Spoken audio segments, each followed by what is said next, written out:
I am streaming on YouTube and on TikTok. This is our book club meeting, and we are discussing the book Behind Me by Neville Goddard. See it?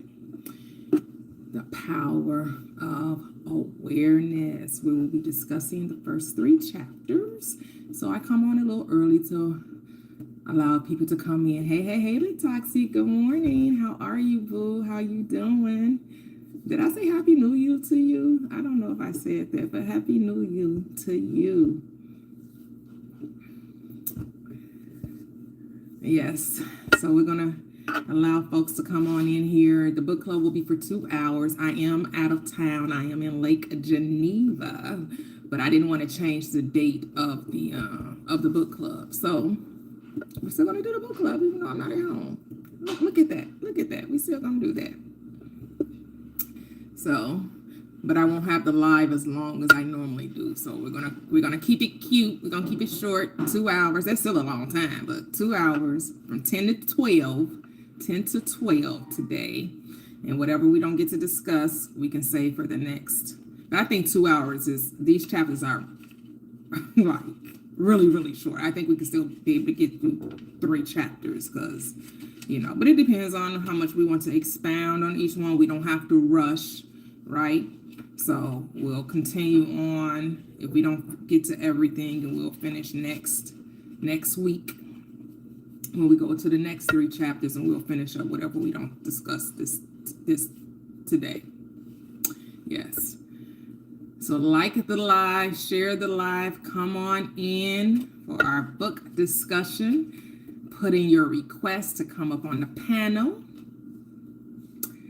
The Power of Awareness. This is a great book. We're reading the book behind us, The Power of Awareness. Thank you, Latoxic. Yes, we're discussing the power of awareness. So the club starts at 10 o'clock, so we'll wait a few minutes to allow folks to come on in. And let's talk about these truths that Neville Goddard has helped us to remember. And he references the Bible as our manuscript, our instruction manual, our blueprint, our autobiography. So that's why I resonate with Neville Goddard and why I still have an affinity for the Bible, even though I'm no longer a religious-minded or spiritual-minded. I am, right? I'm learning to, you can identify however you want to, right? The consciousness is the unconditioned. We condition the consciousness, right? So I know a lot of people try to tell you what not to identify with, but that was the whole purpose of coming into the physical form, is to give yourself an identity, right? The true identity is consciousness, right? We know the consciousness is the only reality. It is the unconditional essence of who you are, but you get to condition it with I am, right? That's why the Exodus 3:14 says, I am that I am. So you get to condition the I am however you desire. And it does not care what you condition it to be. It doesn't care. So you have to decide and give yourself the identity. That's it. Just give yourself the identity. Decide who it is that you say that I am. And whatever you say I am, that's what you're going to be. So, and actually, that's the first chapter of this book. But before we get into it, we'll wait. See if folks come on in here. Even if you haven't read the book, you're welcome to stay. So you can, those of you that may not be familiar with Neville Goddard's works, we will be discussing him. He was a mystic teacher. He taught from the 1920s all the way until he transitioned out of this third dimensional plane. He transitioned in 1972, which happened to be the year I was born. He transitioned out of this realm, out of this third dimensional plane, that very year I came into the realm. Look at that. Isn't that something? Hey, Ray all day. Welcome to have you here. Welcome.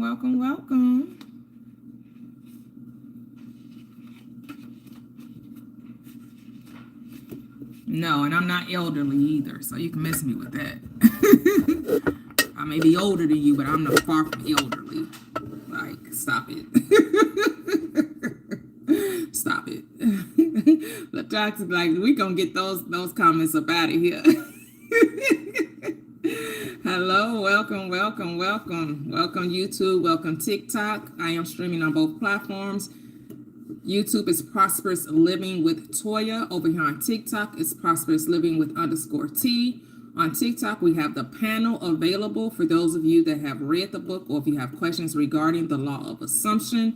But most importantly, we will be discussing the book, the first 3 chapters of Neville Goddard's book, The Power of Awareness. Greetings, greetings, Earth God. How are you? Welcome, welcome, welcome. Grand Rising, Deep Connections. How are you? Welcome, welcome, welcome.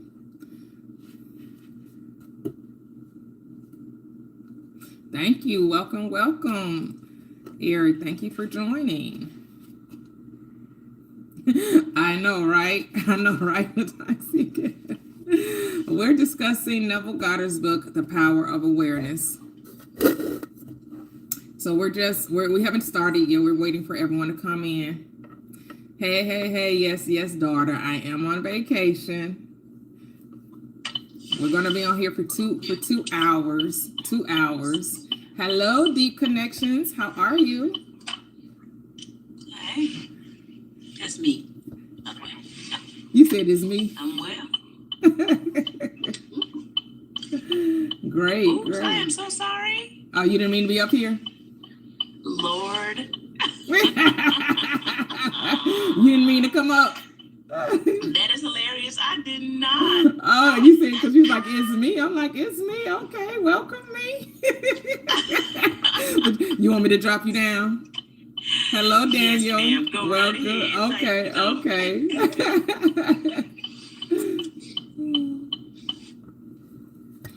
Hey, daughter. How are you? That's my eldest. Hey, Jordan. Hello. Hello. I'm at work, but there's nothing to do, so. Oh, yeah. Okay. Well, we're talking about Neville Goddard's The Power of Awareness. Oh, okay. Yeah. I can fit in. Cool. Yes.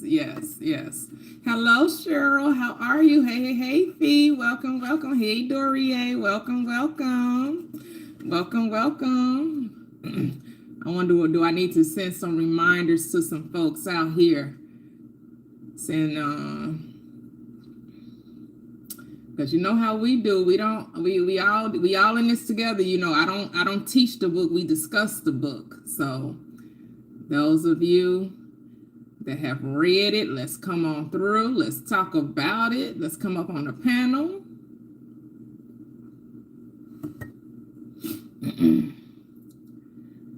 And we can get it in. Talk about the first chapter. The Toxic, are you coming up on the panel? Look at me, I'm just calling you out.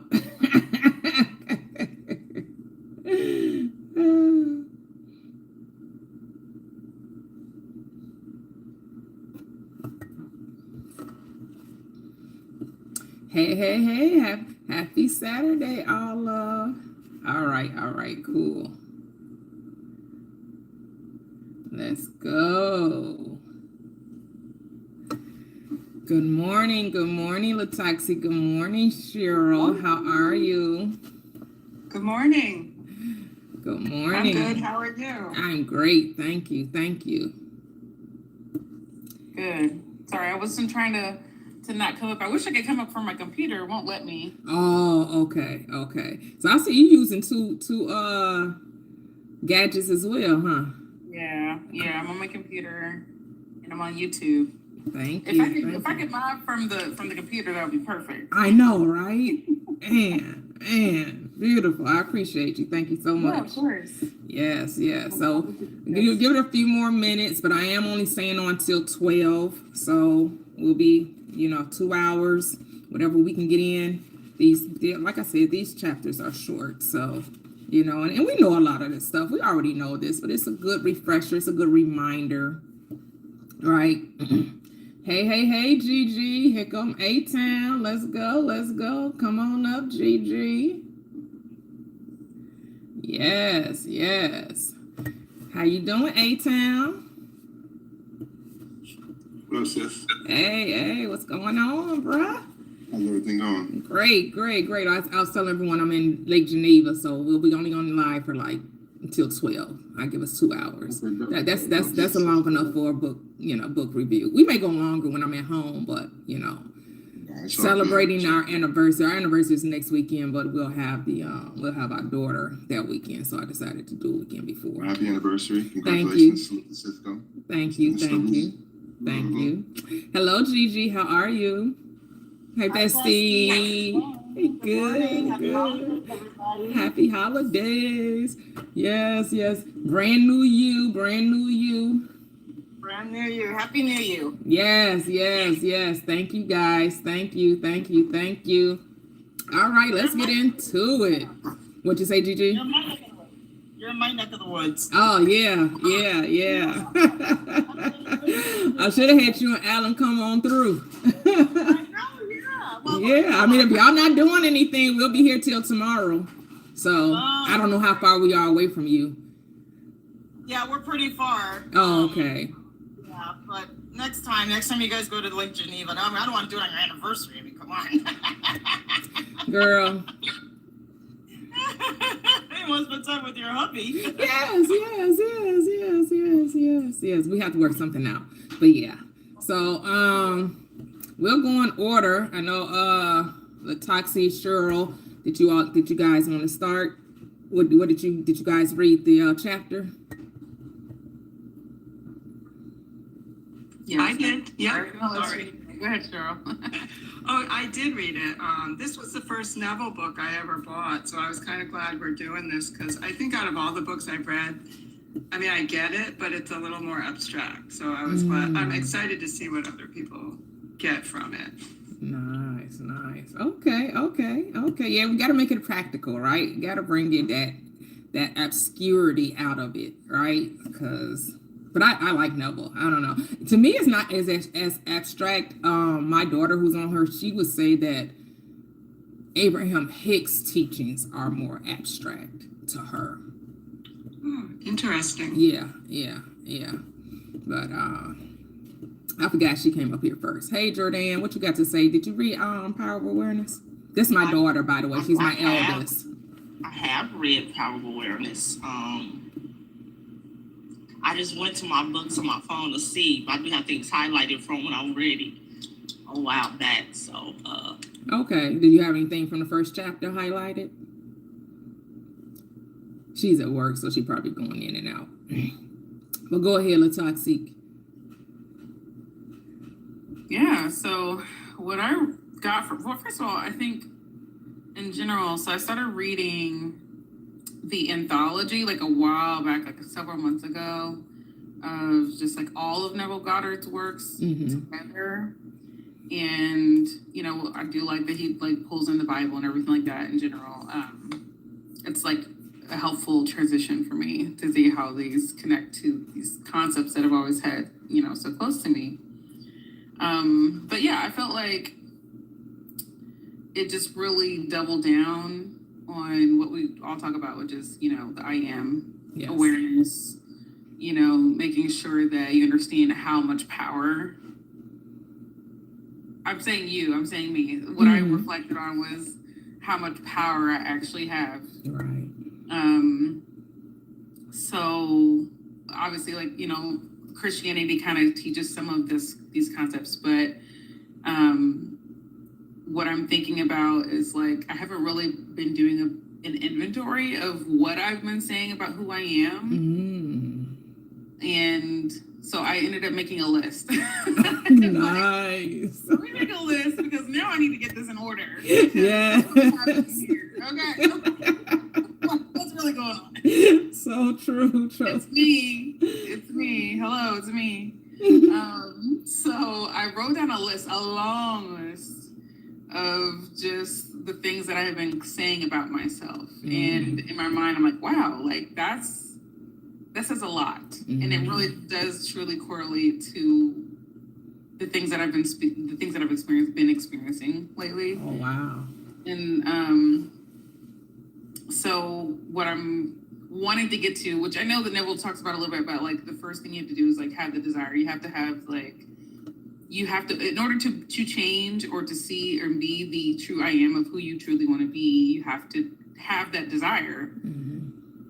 And I think for me, I'm thinking about like, okay, so where do I go from here? And I think part of my confusion in my own life has just been about me seeing like there's a multitude of options, a multitude of like ways and directions I could go in, and not feeling super confident about any one particular direction. And so I've been trying to think about like, okay, how can I decide and like figure out, I haven't decided, right? How can I decide and figure out like what exactly is that I do want? Right. And I think in some ways too, I think I've been trying to think about like, okay, the I am is consciousness. Consciousness is the only reality. You know, like everything you're experiencing is a reflection of your own consciousness because it's all consciousness. So then I think one thing that I'm also, what I'm hoping to get more from the book as we keep going is having it all kind of thing. I think that's part of the thing that has been holding me back specifically, is this idea of like, oh, actually I can have it all. I can have everything that I want. I don't have to trade off. I don't have to choose one or the other. Right. I can have everything. And what does everything mean? And how do I actually like get clear about what that vision is? So I've been thinking through that and like, who am I saying I am? How am I, embodying that person, right? Once I decide that's who I want to be, when do I just start becoming that person? How can I just step into that? The question is for me, like, what do I step into? Yes. So anyway. Beautifully said. That's it. So from the first page, did you have anything that you highlighted? From the first page, I highlighted the second last paragraph. I am hath sent me unto you. I am that I am. I think that's a quote from the Moses story. Exodus, maybe. I am hath sent me unto you. I am that I am. Be still and know that I am God. Okay. Nice. It's one of those things. It's like that's in the Bible, but just don't really. Right. What comes up, So anyway, I had lots and lots of highlights. So go page by page. I know, right? That's what I'm going to do. Just go page by page instead of unless somebody has something they truly we won't have to go page by page, but since just to get into the book, absolutely. Yeah. So from the first page, of course, the first line, that the light is consciousness, which is your understanding, which is your awareness of being. And then he says, there is no one that is not all that is. For consciousness, though expressed in infinite series of levels, is not divisional. And so somebody was saying that we're not individuals. We are individuals, because what is individual? It means indivisible. It cannot be divided. So we are unique individuals of the divine. We cannot be divided. We're all connected, but we're all having our own individual perspective. Right. And I know people like to talk about what we're not. It's not about what you're not. It's about who do you say that I am. And to me, that is what's going to bring clarity when you stop talking about what you're not and focus on who you are. Who do you say that I am? Go ahead, Jordan. Oh, okay. No, I guess I can't because I'm on my phone, so I can't go back and forth between the book. Can you guys hear me? Yes, we can hear you. Yes. Well, no, if I go look at the book, you can't hear me. Oh, got you. Okay. Yeah. So somewhere is a highlight. I just can't see it. So, see, it started with saying there's no real separation. That part of the book. Right. Like for me, when I get into the state of, rehearsing within myself who I am, I do my best throughout the day to be more like slow to react and ask myself, I say I am this. Am I now worried about like this, like paying this if this is already done? Like I try to make sure who I am matches what I'm doing. Right. Like someone, like even at work, someone is, I don't know, a customer's being a certain way. I stop, I say, okay, who am I right now? And then I'll answer it. And then whatever's happening with the customer, I just let it go and continue on being that which I say I am. Yes. Love that. That's it. It's about practicing being slow to react, like how the Bible says, be slow to anger, be slow to... Quick to speak, quick to hear and slow to speak. Yeah. Yeah. Hey, A-Town, you can unmute. Did you have anything highlighted in the first, well, let's say this was for first chapter, necessarily the first page, but the first chapter, because it's not that long. Yeah, I was going to piggyback off of what the Toxic was saying, where it kind of gives you inventory in what makes up your world, your awareness, and being able to really,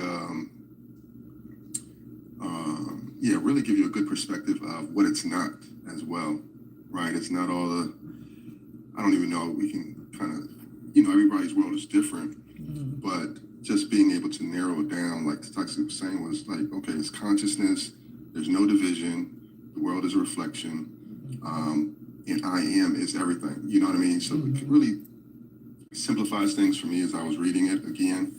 I love just kind of like playing in the background on whatever I'm doing, dishes, cleaning, whatever the stuff is, just to be able to, really marinate on it.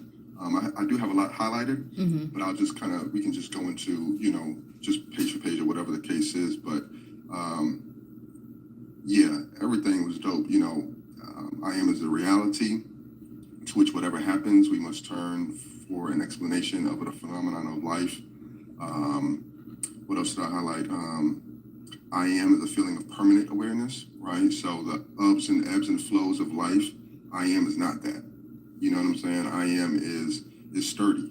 You know what I mean? It's the very center of consciousness, is the feeling of I am. So it allows me to really connect with a deeper sense of myself, a deeper sense of awareness, deeper sense of consciousness. And so when we say awareness, consciousness, I know those are kind of like cliche in the spiritual community, but it's really just your thinking. It's really the feeling and the thinking of your embodiment. And then also what kind of really marinates with me is we're able to apply it to every corner of life, right? So fear, anxiousness, lack, all of those things. If that's what you're giving your attention to, Right. that's what you're saying I am is. Right. So it's really giving us the control back. Okay, I am rich. I am wealthy. I am whole. I am, and get crazy with it. You know what I mean? In terms of just being able to embrace that other side, because programming kind of denounces a lot of what I am is. I am ADHD. Oh, I am single. Oh, I am looking for SP. Oh, you know what I'm saying? All this, it puts you in a position of I am, and we kind of like can't get caught into, just kind of like sinking into that for some reason, right? But if we don't call ourselves in regards to, like all I've said, like a daily remembrance, right? Just like somebody knows your name, right? If somebody didn't know your name, as I called, calling Toya, and I was like, hey, Gigi, Toya is not turning around, right? It's not identifying with you. And so I feel like just taking an internal inventory constantly, I think that, it definitely resonates. And so I'll chime in some more later. Oh, yeah, cool. And I want to expound upon the feeling aspect of it, because the feeling, we should say thinking. It's not your emotions do not matter. We are to what? We're the operant power. So the feelings come from your thinking. Because if you had no thought, you have no feeling, or you have no emotions. See, the thought says the script. In the beginning was the Word, and the Word was God, and the Word was with God. The Word is God, not your feelings. Your feelings are to be what? Mastered. They are to be controlled. The world is manipulated through feelings, because people think because it feels good, then it makes it good. But again, there is no good or bad, right? But we think, oh, if it sounds good, if it looks good, then it must be true. But it's only true if you accept it as true. It's what you accept to be true will be true. Does that make it truth? The truth is you're all abundant, but what could be true for you is that you're poor. See how that's different? See, the truth is that you are rich, but you can believe that you're poor, and what you'll experience poverty. Hey, Gigi, you can unmute. What you got to say? Good morning. Good I gotta morning. say, this is one of the first Neville books that I could not put down. One of my favorite books. You see, I got the paper. And when I've read this book several times. But I'm gonna get the paper version as well. I have that. And I gotta say, I literally had to stop myself. I'm like, okay, stop. I couldn't stop reading it. And it really is, excuse me, a reminder of what we talk about. And it reminds me too of the book Magic of Believing as well. It's got the same gems as the Magic of Believing.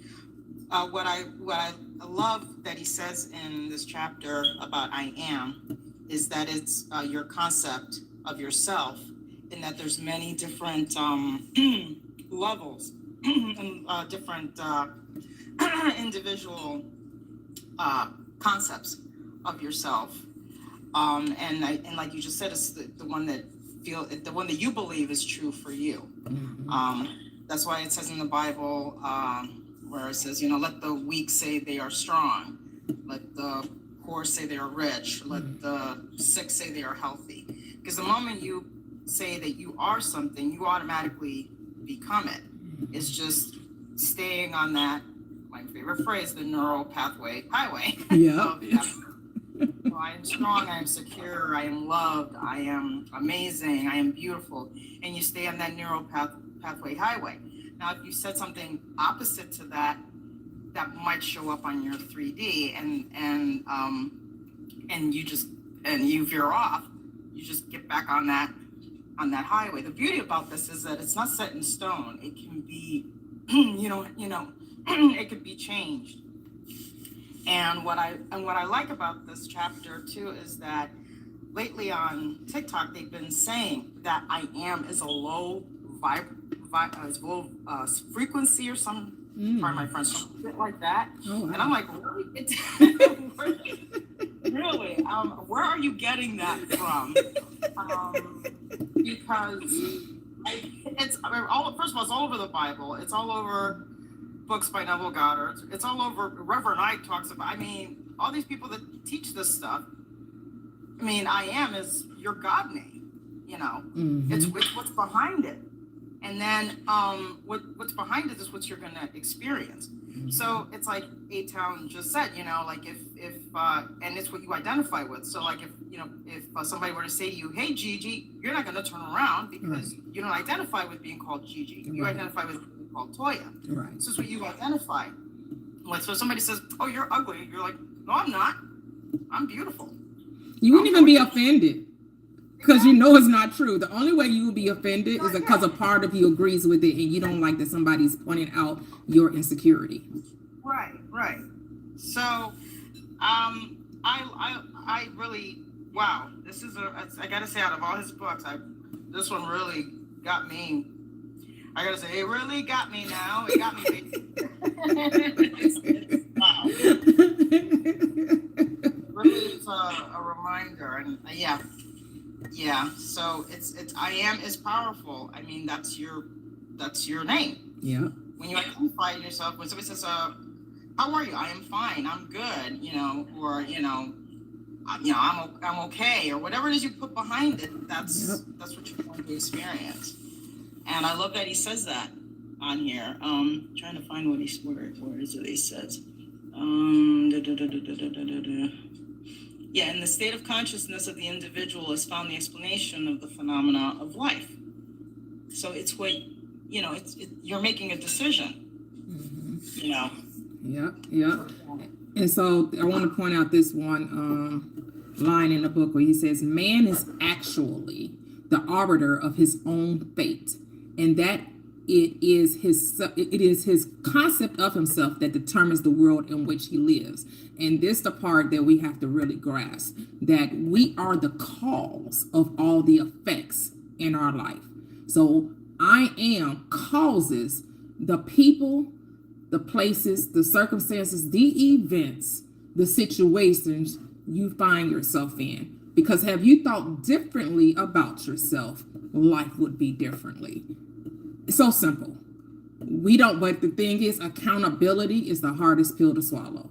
Most people wants to point the finger, and we know they're pointing a finger. You're what? 3 are pointing back at you. So stop looking on the outside for the cause and go within and know that the I am is first cause all the time. It is the only cause.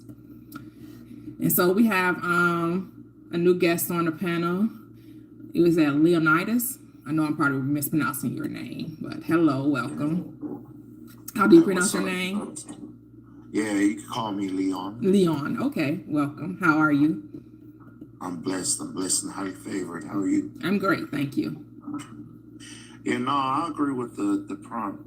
I truly believe that life is a reflection of your perception. And we don't see life for what it is. We see life for what we think it is. And we don't attract what we want. We attract what we are aware of. And that's just how I've always seen life. I've realized that that the kingdom of God is within you.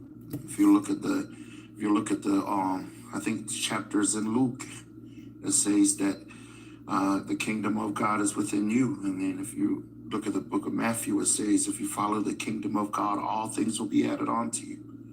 So in reality, it's sort of saying that if you follow within, you go deep within your soul, within your heart, that everything will be added on to you. Yes,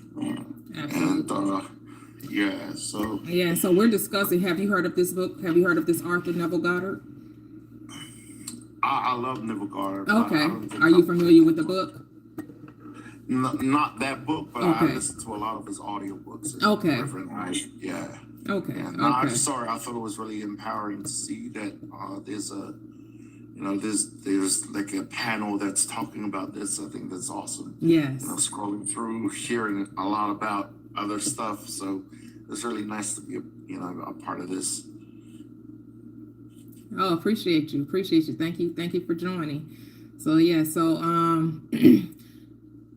we're going to ask Key to unmute. Hello, Key. How are you? And so we are discussing the first chapter. Go ahead. Oh, hey, everybody. Hey, team. Hey, I don't know if you guys can hear me. I hope Yes, so. I'm in my yes, headphones. yes, Okay. we can. Yeah, I had brunch plans, but then I was like, no, I got a book club meeting today, so I got to make that. And they were like, what do you mean? Where's the book club meeting? I'm like, don't worry about it. But anyway, I did read this chapter. This book, and that first chapter, I had to read like 3 or 4 times. It was a quick read, but what really stood out to me was that for a long time, I thought my circumstances described who I was, like my past relationships, family dynamics, or even like my emotional patterns, and they always felt like fact. But in chapter 1, Neville reframed something, like for me, it was very crucial, that they weren't facts. They were identities. And they weren't just identities. They were identities that I had consented to. And I was like, damn, I consented to all this. And that also, when he said that reality, or I should say, I am never changes. And the only thing that really changes is what I'm conscious of being. Yes. I recently made this firm decision that normalcy is my baseline. Yes. And so what happened was that it really helped me to see that even though I should say that my power isn't really in changing other people or even in circumstances, it really is withdrawing the identity from the stories that no longer fit who I am. And when Neville talks about I am, I really realized that he's not talking about becoming something new. Because I always would think like I have to become this new person. But he's really talking about what remains when all of this identity noise just like falls away. And that was a moment and when my conscious decision that normalcy is now my baseline. But I didn't expect that normalcy would be boring, because for me, normalcy became boring at first because my system was really conditioned for excitement. Like I always had intensity relationships, Like my dynamic, I always had like emotional spikes, very analytical because I was always problem solving. And for a long time, I felt alive because it really came from navigating chaos. But and even in healing, I will always say I'm healing, and even healing had energy. Growth even had like movement. I was doing something. But there was always something to analyze, fix, or emotionally process. And when that stopped, it felt like for me something was missing. So I can say for chapter 1, it helped me see that my discomfort wasn't wrong. I would call it withdrawal, because my nervous system was adjusting to this new identity, and it no longer required constant stimulation to feel real. Like I would feel like I was losing momentum, but what really happened was that I was losing drama as my identity. Ooh, eloquently said. I love the way you putting it all, piecing that all together. Let's go. And I used to think also that peace was a destination. I would always say, I just want peace. I want peace. But it felt like I kept trying to arrive at something. Like if I did enough work, I'd be at peace. But after reading chapter 1, it became clear, and especially with the help of this platform, that peace was never really the goal. It was really peace is my new baseline. Ooh. But Neville, like it helped me to see all the chapters that the baseline doesn't announce itself. It doesn't thrill you. It kind of just, I would say, holds you. And I can understand Neville's point when he said that EM doesn't need reinforcement. It doesn't need contrast. It doesn't even need proof or anything. It simply is. That's it. It's the isness. It's the beingness. I am. Yes. So I stopped defining myself like with these emotional highs and this relation tension, and the silence really became unfamiliar. But in reality, it was stability. And so, I'm not sitting here with emptiness anymore. I'm more neutral. And neutral for me is where like my choices returned, because I don't react anymore. I select. And I don't even chase. I notice now. And I don't perform identity. I feel like I occupy identity. So, I just wanted to chime in. This is my first time participating in the book club. But and you brought the hammer, you brought the jimmies, boy. You laying it down. Yes, thank you. But chapter 1, like I said, it was for me, it was just releasing the need to feel something in order to know that I am. Yeah, because we've been conditioned to doing. Yes. Do. And it's about be still. You don't always have to be doing anything, but we were conditioned to that. Like if you're not doing something, then somehow you're not successful. You're not growing. God doesn't need to grow. God came for experience and expansion, not growth. It isn't learning anything. It's remembering that I am all things. So that's it. Love it. Sounds so refreshing. I know this and when you talking, you just sound so free. Like you can just feel the free. Like free at last. Thank God Almighty has free at last. I feel like I just lost the need for that chaos to feel alive. Yes, right? So beautiful. And peace is my ground state. But yes, thank you. Yes, love that. So we have My Secret Level Up. Hello, you can unmute. Oh, Lataxa, did you have something to say? Oh, no. Yeah, that sounds good. Cheryl's had something else to add too. Oh, okay. Well, we'll go to My Secret Level Up and then Cheryl. We'll go to Cheryl after My Secret Level Up. And then Tamia. Good morning, everybody. You know what? I honestly don't even have anything to say this morning. I'm just grateful to be here. And if someone else would like to come up, I will go ahead and step down. Oh, appreciate you. Yeah, we don't have anyone. I think we don't have a line as of yet. But yes, if we do have someone else, we'll swap you out. Thank you. Go ahead, Cheryl. Yeah, I just wanted to say the one, what Latoxic said was really what was the big takeaway for me from this chapter. what really stood out to me, so much so that I like even looked up the word, was, the concept of himself, right? Like, I felt like when I first came to Neville, it was more because, I had things that I wanted for myself, like my life, and was kind of geared towards the manifesting part of it. But lately, and I think coming to your, listening to you and everyone share a lot, like just starting to realize like it's more about the wanting, like that I am within me, that God self, like really starting to like think about that more, like what does that mean? And so when I saw that sentence, about that we are the arbitrator of our own fate, and that it is our own concept of ourselves that kind of creates our life. So I too, I was thinking a lot about like, who am I really, and I also like the part in the next paragraph where it said everything depends upon its attitude towards itself. So thinking about in that terms of concept, like what is my attitude towards myself, and you talk a lot about, the importance of like self-love. And that's been something that I've really like been focusing on, since for a while now. Before I found you, I realized like that was really important.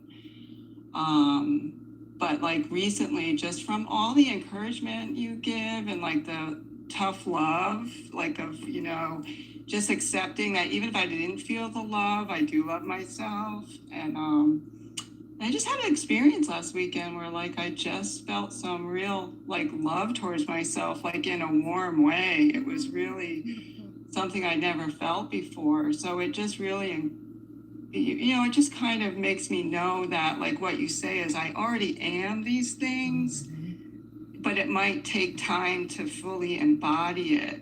So attitude towards myself is really important right now. Like just even if I don't quite believe it yet, just keep being it the best that I can. And so those were the two real things that were like blinking, like flashing to me when I was reading this chapter. And it felt like some of this I'm taken to a little bit of a deeper level, like a definite shift. So I was really appreciative of that. Beautiful. That's beautiful. Yep. There's another one, because what you're going to realize, Neville Goddard is very repetitious, because the Bible is very repetitious, because it we learn through repetition. Like the more you hear it, then that solidifies it in your mind. So you're going to hear the same narrative throughout this book. It's just going to be maybe, parceled in a different, or put together in a different type of way, different terminology. He says it is I am's concept of itself that determines the form and scenery of its existence. He also says right before it, I am is rearranged and must therefore manifest that which its rearrangement affirms. This principle governs every aspect of your life, be it social, financial, intellectual, or spiritual. We cannot get away from the fact that we're the cause. And that seems to be the stumbling block for many, to come to that realization and acceptance that you are the cause of everything. And to say that you're the cause of everything does seem quite a mighty big job to fulfill. But the thing is that everything has already been created and done for you. It's just about our acknowledgement of it. That's the only work we have to do, is accept that the thing that we're asking for, the thing that we're thinking, is already a thing. We don't have to make it so. It already is so. And so we're gonna say hi to Mia. You can unmute and you can share with us. We are in chapter 1. I am. How are you? Yes, I'm doing good. I love the book. I've been listening to it. Mm-hmm. I've been cheating, I ain't gonna lie. kind of a quick read. Yes, very quick. Well, and an even quicker listen. Yes, Um, yes. It is. Look, but I just been listening to it, and I think I learned so much because, you know, for years I always thought, oh, I'm very self-aware, you know. But it was more of just kind of me being aware of kind of my thoughts, but I was kind of too aware of what people were thinking of me and things like that. But I loved how Neville Goddard focused more on kind of like the responsibility and the accountability that you have Yes. of what you agree to, and how powerful your awareness is, and how you are the cause of things around you. And it's very powerful, and it changes so much. Like, you can literally change it by the day in how you speak and think about yourself, and how it mirrors to you in the world. So I try to be very intentional in how I think and speak about myself. And even in my career field, there's a lot of in the past, there's a lot of kind of imposter syndrome, right? And right now in my career, you know, I'm the only African American, you know, analyst, and a lot of my colleagues are younger and newer, and sometimes it's kind of weird when, you know, I'm speaking like I'm this, I'm that, and speaking life into myself, and knowing that, you know, I deserve these blessings and I deserve all of these things, and when people come up to me and they're seeking advice, and I have to catch myself like, oh yeah, I forgot. I said I am, you know, this, and it's showing me. And, you know, you have to go into the world knowing that you are safe. And we spoke about this on another panel the other day. And just kind of being aware of your old agreements and making those new ones, right? Yes. And knowing who you are and your self-concept. And I love how you talked about your self-concept and how you see yourself. And how that awareness is so important to making sure that you are being, right? And I know, Toya, you mentioned a lot about like you are, how people say you are what you eat. You are what you say you are. I am all that I am, right? And we have to watch our language, right? Like even sometimes when you're, well, not when you're at work, Toya, because we know you are a very Miss Anniversary. But in general, when, you know, sometimes when you're working or just in life, right? We won't even apply it to work. But sometimes in life, you'll be like, I'm so anxious. I'm so overwhelmed, right? Instead of saying, I got this. I'm in control. Yeah. This is easy. Yeah. You know? And we kind of just put marks on our lives. And we create our own experiences based on what we agree to. And I love how he spoke about that in such a clear way. But you have to be accountable. And you have to get past that kind of that old victim mentality, and that whole, you know, thing that say blaming the victim. You can't blame the victim. Healing comes with acceptance and ownership and awareness. And people always say like, I'm on a healing journey. It shouldn't be a journey. I mean, let's get it through. Let's start, you know, live in the present. And I also love how he kind of spoke about kind of being in the present. You know, if you want to have a healthy diet, be healthy, right? If you're a healthy person, right? He said, if you're a healthy person, be a healthy person, right? If you're a loving person, be loving. Just be, you know? So look, this book is everything. It is everything, and it reinforces everything kind of that we talk about. But it just puts it in very clear terms, and which I really love about it. But maybe it's just clear to me because I'm ready for it. Yeah. So, you know, someone who may not be ready for it, it may not be as clear, but I still think it's wonderful.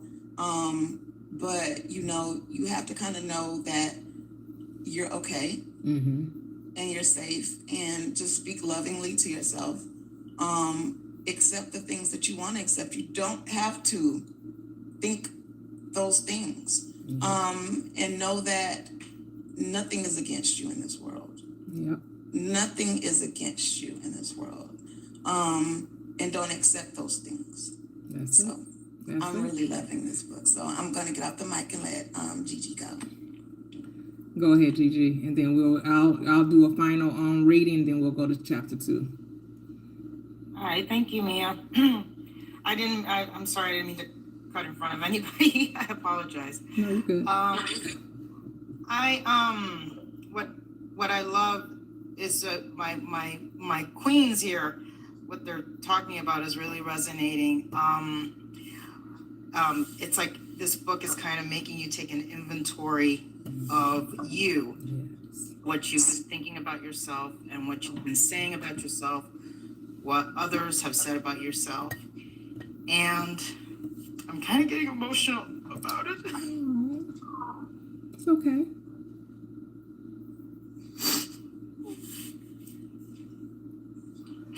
Take your time. Take your time. We got you.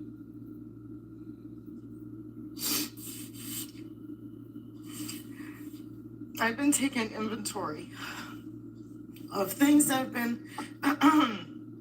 said to me that your higher self really doesn't agree with it. It's funny how when somebody can say something about you, and it's like your higher being doesn't agree with it, but somehow when you keep hearing that same thing over and over, you accept it. And what I heard on this book, what I've been reading on this book, and plus what Mia and Key and Latoxic and you have been saying, that once you take accountability, once you realize, it's you, not like in a blame way, but in a an empowering way. Yeah. And these are not tears of sadness. These are tears of like release and joy. Okay. So I'm not like sad. I'm actually like it's releasing. It's a release I'm feeling right now. And again I thank Key, Latoxic, Mia, and you and everybody for sharing, because it's freeing me. I'm thankful for it. I'm actually thankful for this, what I'm experiencing right now. Yes. And once you realize that you're accountable, it sets you free. And I feel like I'm being set free. And from hearing all my sisters here talking about how you should take inventory and choose what is that you want to experience, who you are. And the moment you make that choice and you stay with it, because faith comes by hearing. So you keep telling yourself over and over. I mean, you don't have to do it all day, every day, unless you want to. But you kind of like remind yourself, hey, it's you. Okay, remember, it's you. And you do it like in a loving way, not like in a stern way. Unless if stern works for you, that's great too. Because each individual is their own.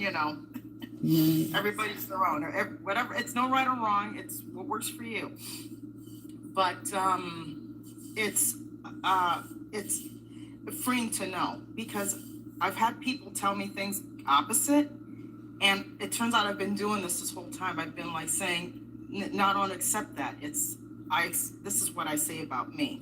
This is who I am." And I've been doing it this whole time. I've been taking accountability this whole time, and I just realized that I've been taking accountability. So it's like I just had an awakening. And I love what he says here, that I am is a permanent feeling of awareness. The very center of consciousness is the feeling of I am. I may forget who I am, where I am, what I am, but I cannot forget that I am. The awareness of being remains, regardless of the degree of forgetfulness of who, where, or what you are, I am. So I love this. It's I just want to tell everybody that, whether you're ready for this or not, it'll come at your time. Just know that it's okay to be accountable. We've been taught that it's somebody else's fault. It's to blame other people or to blame circumstances or whatnot. We haven't been taught to empower ourselves. We haven't been taught to love ourselves.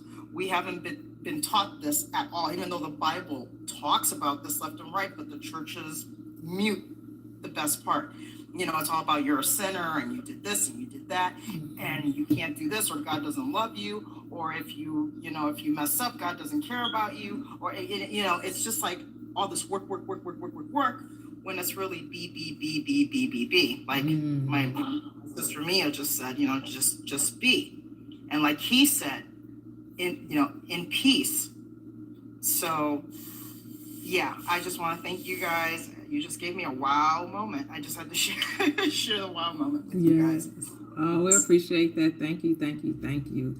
Yes, the vulnerability is real, right? Being vulnerable with ourselves, right? Looking ourselves, going within it and taking full accountability for our world, because it is your universe. And so I'm going to read these last two highlights that I had, and then we'll go over to the next chapter. He says, when you know that consciousness is the one and only reality, conceiving itself to be something good, bad, or indifferent, you got to understand that. People only going to talk about you're the good. You're conceiving the bad, the ugly, and the indifferent,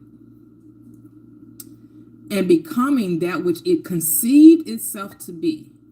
You are free from the tyranny of second causes, free from the belief that there are causes outside of your own mind that can affect your life. This is what we talk about accountability, because I know there are other authors, there are other teachers, there are other people that you're going to hear, and they're going to say, oh, you're not your thought. Really? You are the sum total of your thought. You may not like the thoughts that you're thinking, and so you don't want to take ownership of the fact that you thought of yourself as less than. You thought of yourself as ugly, as poor, as, having in dis-ease. But the thought is the creator, and the creator is who? God. The thought is God. It creates and manifests everything in your reality.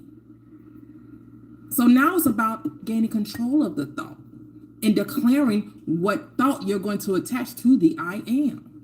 Because whatever you say it is, that's what it shall be. As a man thinks in his heart, so is he.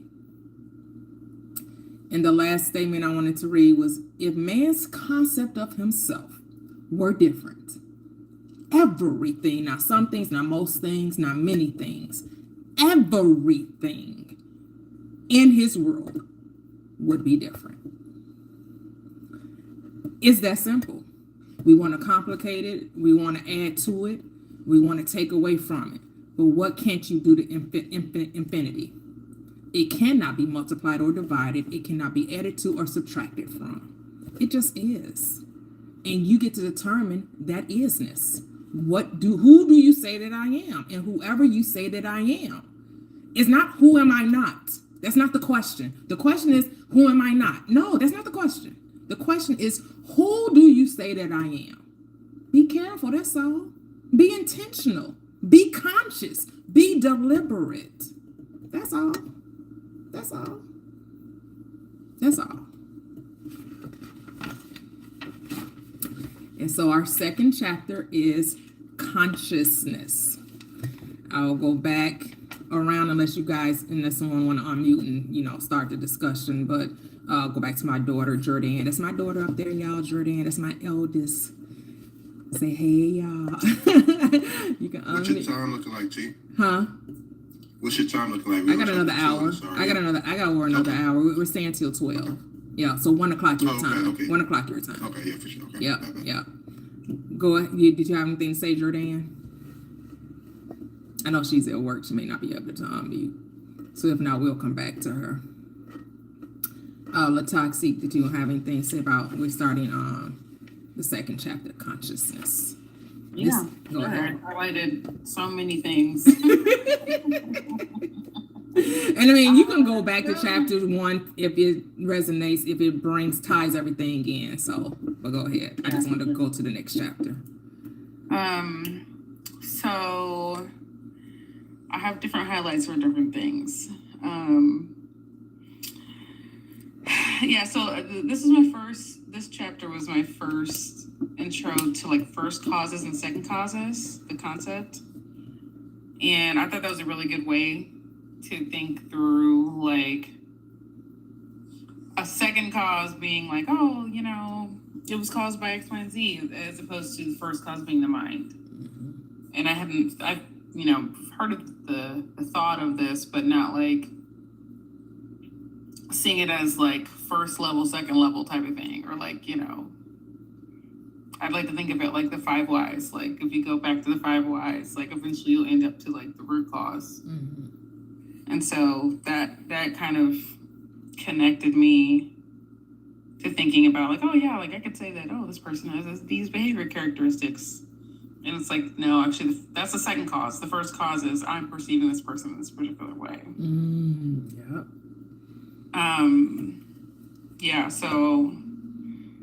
So I think I highlighted that.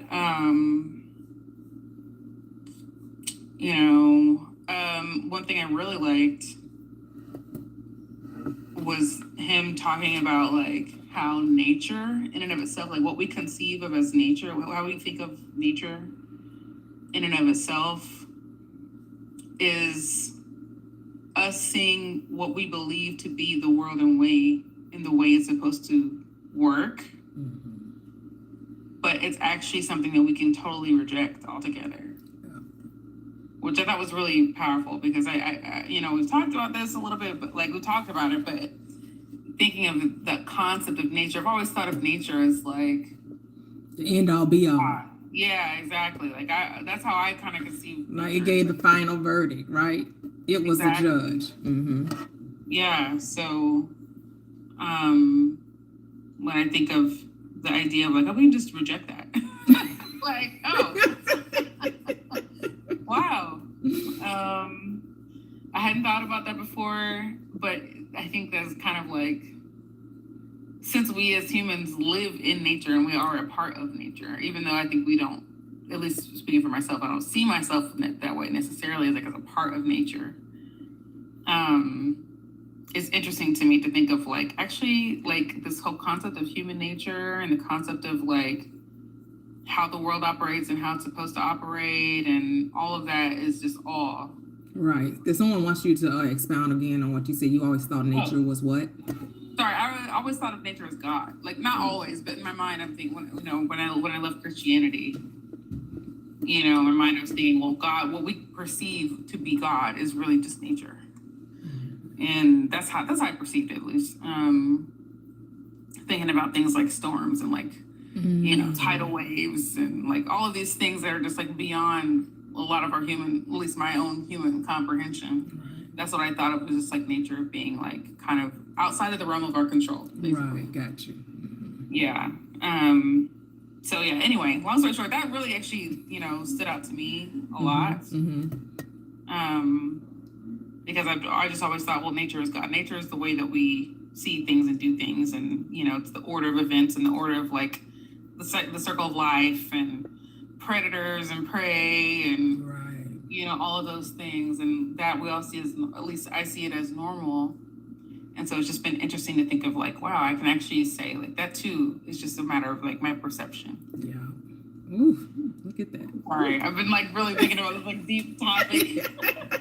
We all don't need to apologize. That's it. That's it. We going deeper. We gotta cast our nets out to the deep. We deep diving here. Yeah, deep diving. We rejected anything in human Me and life. Jordan, me and my daughter used to one of these deep divers. What was his name, Jordan? He's like, he's a guy on YouTube. He used to have this channel. He had like over 2 million black guy, like 2 million subscribers. Deep diving. I forgot the name of his channel though. Yeah, what was it called? Somebody said. Yeah, but Yeah. So anyway, how about Infinite Waters? Yep, that's it. Infinite Waters. Thank you, Divination. Yeah, AH. That's it. Yep, that's it. Yep. He was one of the first people I was listening to when I started on my journey. I used to listen to him. Yeah. Hey, Mia, you can unmute.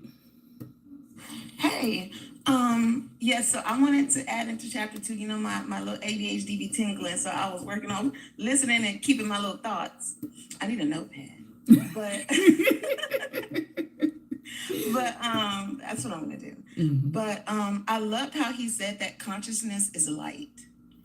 And I thought about, when we talk about, being unalived or death and like, the dream world, and it's like when you wake up in the morning, you are the light. Your consciousness is awake. to the light of the world. But when you close your eyes, your consciousness is still going to the light of another world. Mm-hmm. Your consciousness never leaves. And I feel like that's kind of how, people want to find this big understanding of death and all this stuff. But like literally your consciousness, you experience how your consciousness never dies your whole life. Mm-hmm. Because even though your body needs rest, your consciousness never rests. Yeah. Right? So when you go to sleep and you leave the light of the world, you go into the light of another world. Yeah. But your light is still there. Yeah. And your consciousness is light so that you know that you are the creator of all. Because you are literally the alpha and omega of everything, right? Mm-hmm. You are the sun, you are the light. And I loved how he made consciousness light. And you create the light and the darkness through your consciousness.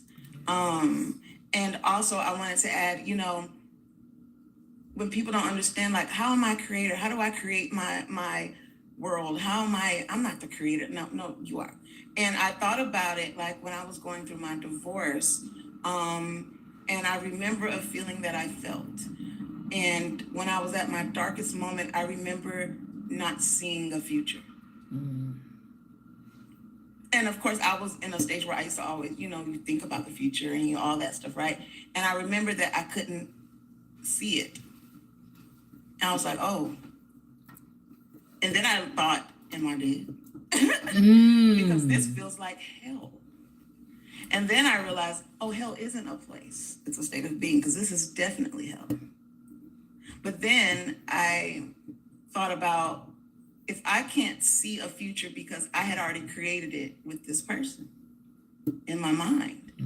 So because I know that this relationship is ending, now I no longer see it because I created it. I am the creator. Yeah. Right? Mm-hmm. So it's very, it takes a lot to kind of wrap your head around because, we always kind of fight for control. But it's kind of like you're in control in a different way.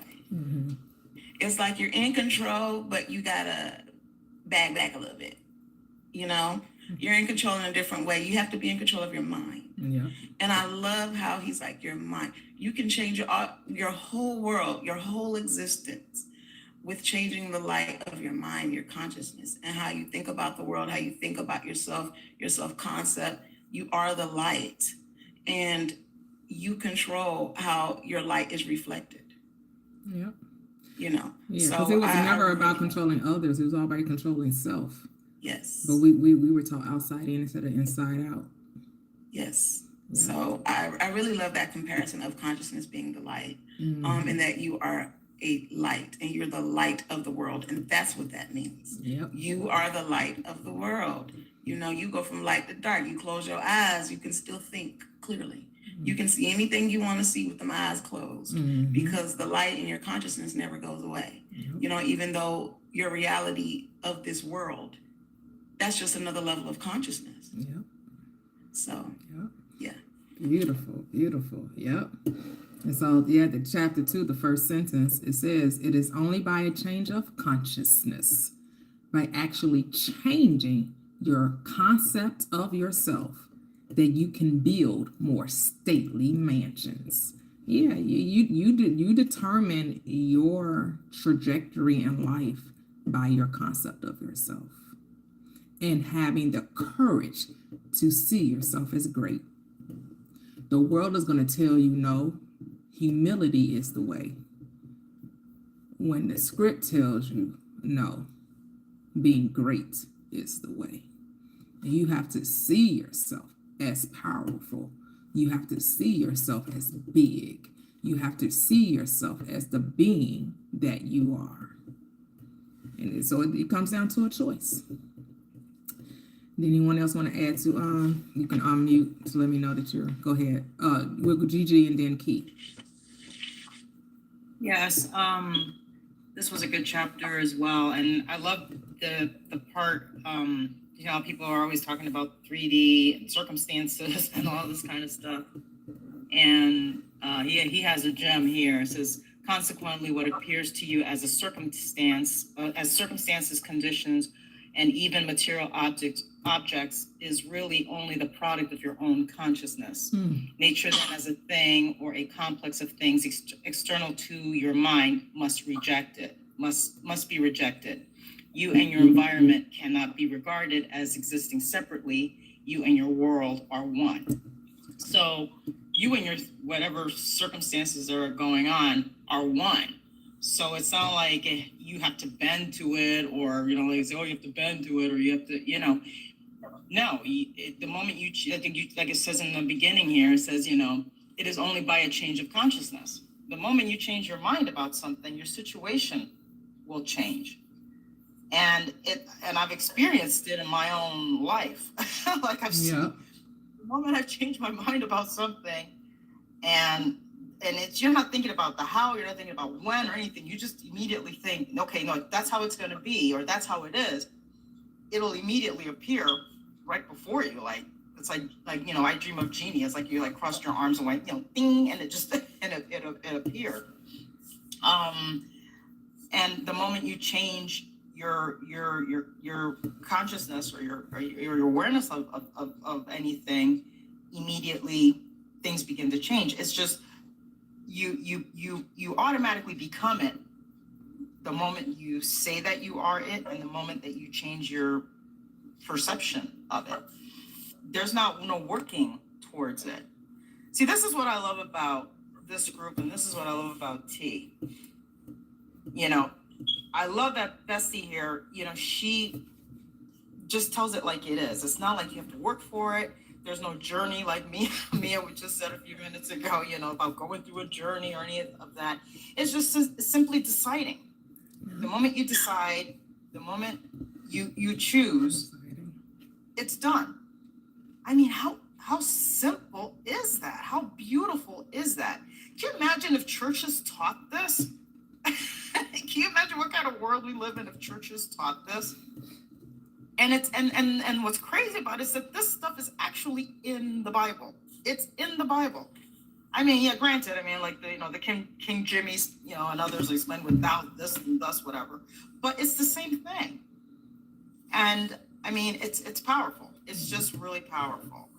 The fact that everything is connected to you and everything works on your behalf. So even if you don't see it working on your behalf, or even if you perceive it like, oh, you know, it's not benefiting me, it is, because it's showing you, you know, it's what you're thinking, it's what you're saying that I'm, you know, that's what it's showing you. You see what I'm saying? Mm-hmm. Like even as an example in here where, you know, where if a person chooses to be a rich man, a poor man, a beggar, or a thief, if that's what they're calling themselves, and that's their consciousness of being a thief, consciousness of being a rich man, consciousness of being a poor man, that's what they're going to experience in their 3D. And yet there's been people that live in let's say that are poor, and they start saying that they're rich, and they start seeing riches and picturing themselves rich and imagining themselves rich, and then before you know it, they get a job that they're making, you know, 8 figures in, or they win the lottery, or they find out that, oh, God forbid, a family member died and left them a fortune. It can come to you in a gazillion ways, but it was all just a change of consciousness. It was just a choice. So the 3D, folks, is not your enemy. The 3D is a part of you. Oh, wow. Yeah, it's one with you. A lot of people that say, oh, you know, pay me $10,000 and I can show you how to change the 3D. Now, I'm going to save you that 10 grand. I'll just charge you 10 cents. The 3D, there you go. That part. I'll take a dime and 10 pennies or 2 nickels. Thank you. The 3D, the 3D rocks with you. It's mirroring you, so it won't change until you do. That's it. It's so simple. Yeah. So I am streaming on TikTok and YouTube. YouTube, you can put your questions in the chat. TikTok, come up on the panel and we discuss. So yes, YouTube is Prosperous Living with Toya. On TikTok, it's Prosperous Living with _T. Thank you, thank you, thank you. Were you done, Gigi? Oh, yes, I'm just saying that it's all your, I mean, that's why book is called The Power of Your Awareness, is what you're aware of. It's where you're putting your focus on, and it's your choices. I mean, this book is rocking my world, and this book club is definitely rocking my world right now, and I'm loving it. Loving this ride. I'm seriously enjoying this ride, because I'm just getting, you're right, it is a reminder of who we are. Mm-hmm. And yeah, so anytime, because I see a lot of, I see like on my For You page on here, they talk about the 3D and circumstances, and they say circumstances don't matter and all this kind of stuff. But you know, they're just hiding, keeping that little secret, which is the circumstances is you, Mm-hmm. the situations is you. Yeah. It's all coming from you. And when you go within and you kind of have a little inventory, a little inner meeting with yourself. Okay, what am I thinking? What am I thinking about this situation? Why am I experiencing this? And you realize that you can change it. That's powerful. That is like, whoa. Absolutely. You mean I don't have to experience this? I don't have to experience this? I can change this? Yes, I can change this, because the 3D, the circumstances, everything, it's all you. Mm-hmm. Wow. Oof, I just had a Yeah. And so we're gonna go to Key, and then after that we'll bring in Kevin. Okay. So for chapter 2, Mm-hmm. it stood out when he said, "What you assume to be true of yourself determines what you experience in life." And so I can say, as it relates to me, I used to have an anxious attachment style in relationships. And I realized that consciousness reacts with no interrogation. It does not question my assumptions. It's whatever I assume to be true. And it doesn't stop to verify if that's how I want to present in the world. And it doesn't care if it's inherited, if it's conditioned, or if it's even fear-based. And it's like Gigi said, that once I stopped agreeing that fulfillment required someone to stay, my inner world or my outer world just followed. And it was without any force or without strategy. And I would say this chapter really helped me to understand that intention alone doesn't create change. And it really comes from thinking differently, or even withdrawing consent from those assumptions. And it also stood out that consciousness does not punish. It just faithfully reflects whatever you have quietly consented to. Ooh, I love that. Yep, that's it. No punishment. The world doesn't punish you. It only what? Expresses you. It's only giving you back what you give it. It will always show you your assumptions.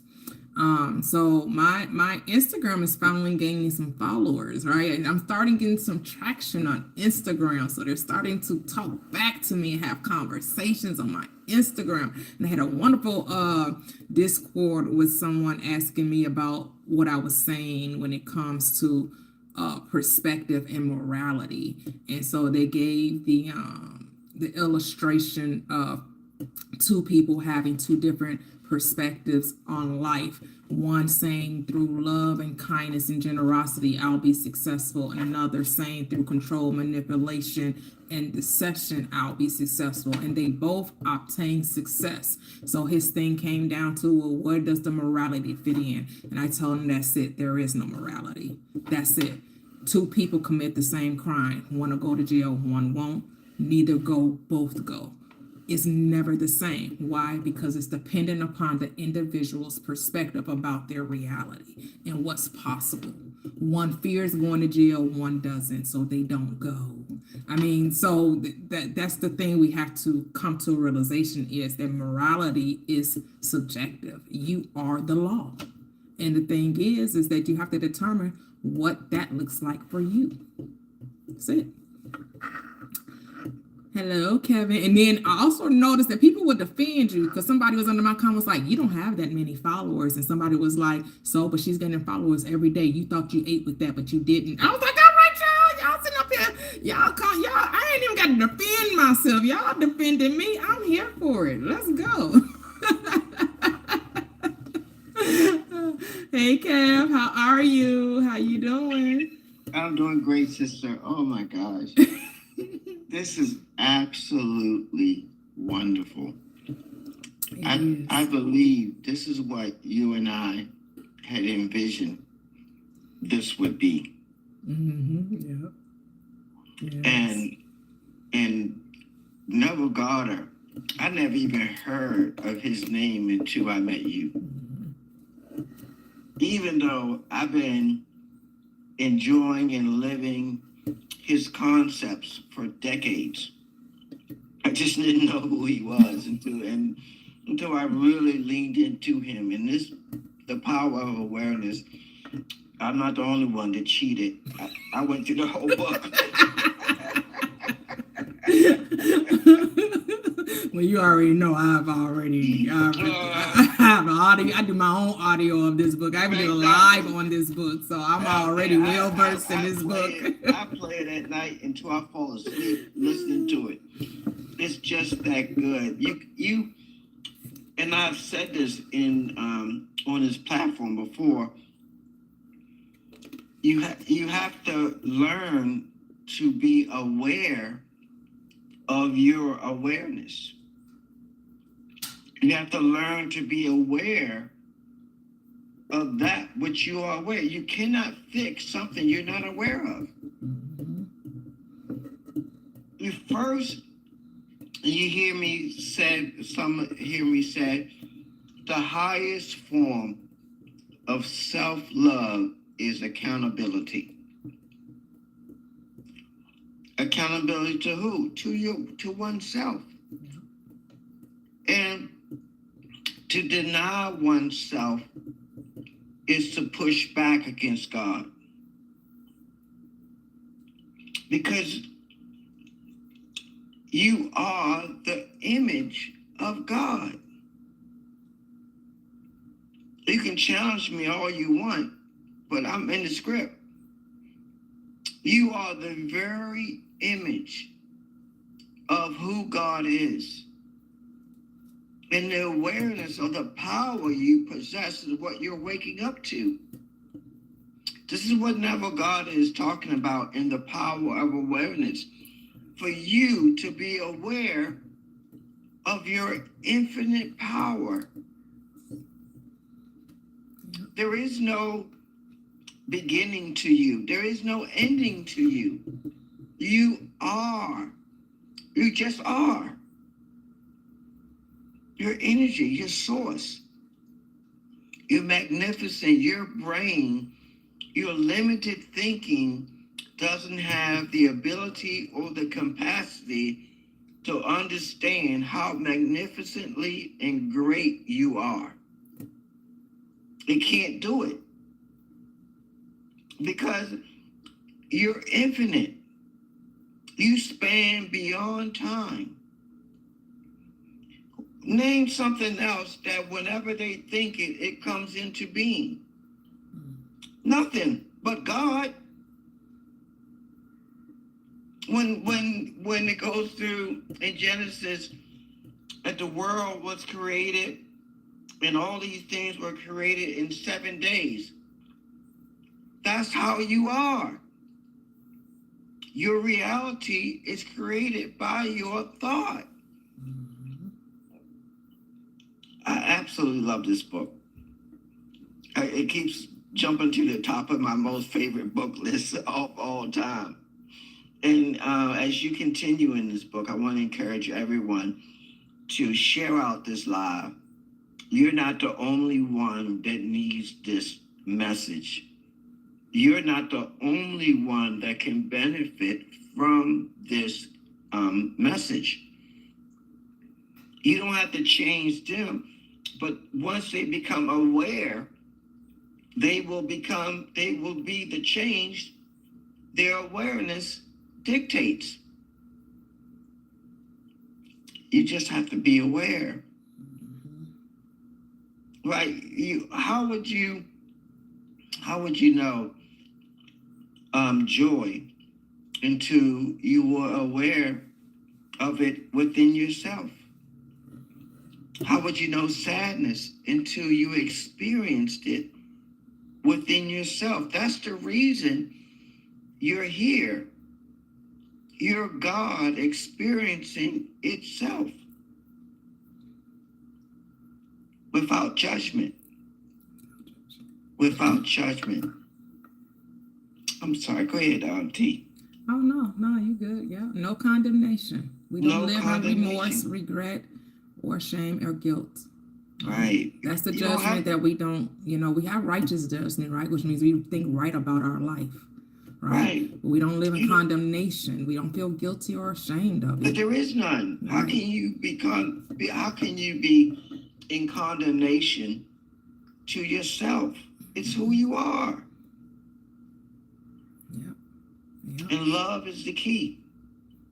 That's how you're able to love unconditional.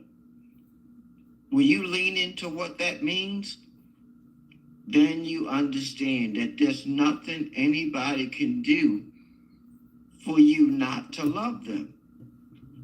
Once you make a decision to, see, the world is the opposite of you. Those things that you find that are contrary, the world mimics that.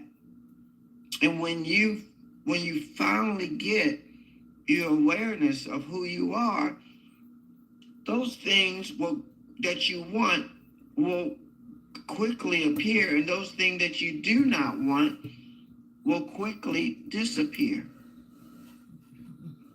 And you only get to realize that through your awareness. When you mistreat somebody, you may not even know that you're mistreating them until you're aware that you are. It's like, oh my gosh, I didn't mean to do that. Yeah. And that's only because you needed to be aware. We ever said to somebody, well, why didn't you tell me? Why didn't you say something? And they're like, well, I thought you knew. And like, I had no idea I was being that way. Or you know what you were doing. See, we see with our eyes when we need to learn to see with our awareness. That's the power of awareness. It's the key to unlocking you, knowing you. Beautiful, beautiful. Latoxi, you wanted to say something? Sorry, I keep getting phone calls. Oh, that's okay. I'm so sorry. That's what's happening. That's okay. But yes, loving it for you. Oh, did you want me to? Oh wait, what chapter are we on? 2? Mm-hmm. Let me open up my book again. And then we can go to A-Town and Cheryl, see if they had anything they wanted to add to chapter 2 before we move over to chapter 3. Yeah, this is hard to follow up behind Kevin. Hey, we're all one. We're all one in this. He's your beautiful reflection. Yep, that's it. You got it. I love it. The one thing, the other thing, other than the nature thing that stood out to me the most about this chapter was the idea of consent.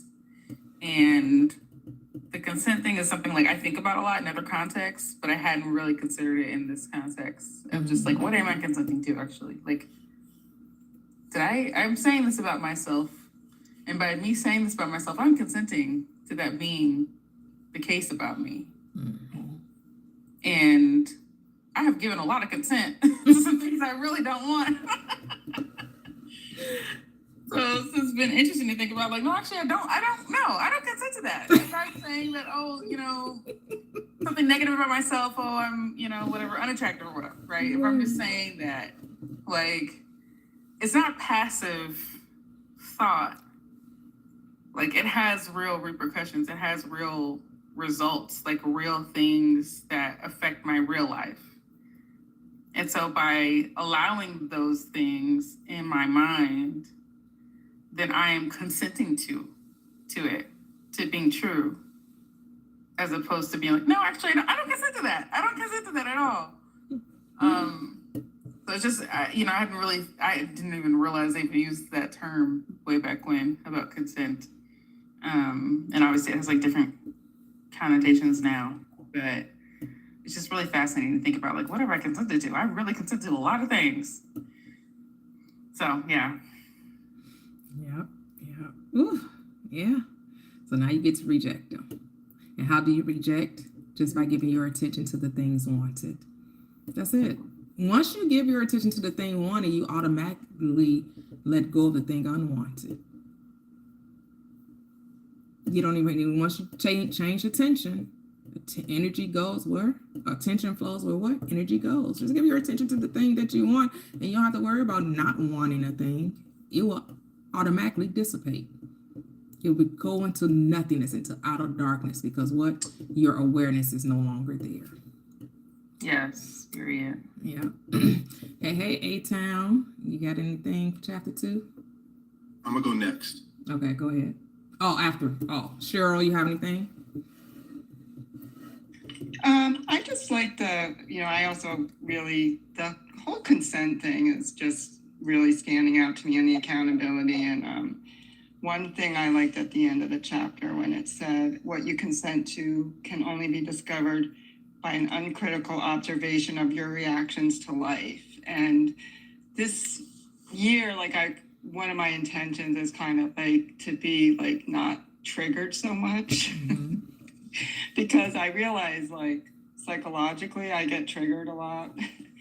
And so that was just really, because like this is, to me at least, is so subtle, like how all the ingrained some of these things are. And even though I had a lot of the book smart about all this, I wasn't, like you had said a while ago, like the living, the application, like it wasn't penetrating. And just really like, yeah, like I like how Gigi said inventory. Like I always thought I was pretty accountable, but it's almost like I had to go a little deeper, because I was just thinking while she was sharing, like all the things I've consented to, the struggle, the lack, thinking I wasn't lovable, like, and then that was all showing up in my life, but I was thinking I was trying to manifest the opposite. So just a lot of like lights going off in my head right now. So it's a great chapter. Lighting up like a Christmas tree. Definitely. Oh, go ahead, A-Town, and then we'll go to Solomon. For sure.